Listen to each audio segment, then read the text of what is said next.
லெபனானோட வரலாற்றை நம்ம புரிஞ்சுக்கணும்னா 5000 ஆண்டுகள் பின்னோக்கி போகணும்.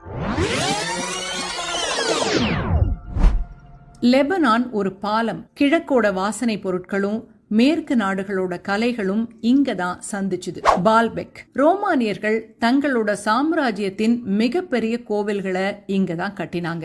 இங்க இருக்கிற பக்காஸ் கோவில் இன்னைக்கும் உலகத்தோட ஒரு வியப்பு. சிதைஞ்சு போன நிலையிலையும் அதோட பிரம்மாண்டம் எல்லாரையுமே மிரட்டும். லெபனானோட அழகு அந்த நாட்டோட புவியியல்ல ஒளிஞ்சிருக்கு. ஒரே நாள்ல நீங்க பனிச்சறுக்கு விளையாடிட்டு 1 மணி நேர பயணத்துல கடற்கரைக்கு போய் குளிக்கலாம். அப்படிப்பட்ட ஒரு அதிசயமான நிலப்பரப்பு இது. இங்க இருக்க கடவுளின் கேதுரு காடுகள், செடார்ஸ் ஆஃப் காட் அப்படின்னு சொல்லுவாங்க.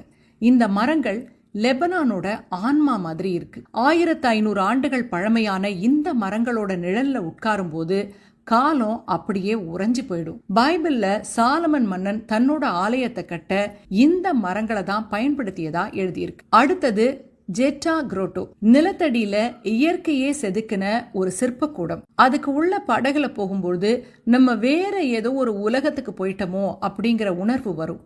ஆனா இன்னைக்கு அந்த அமைதி அங்க இல்ல, அந்த பசுமையும் அங்க இல்ல.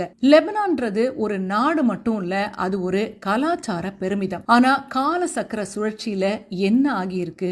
அமைதியான தேசத்துல புயல் வீசிக்கிட்டு இருக்கு.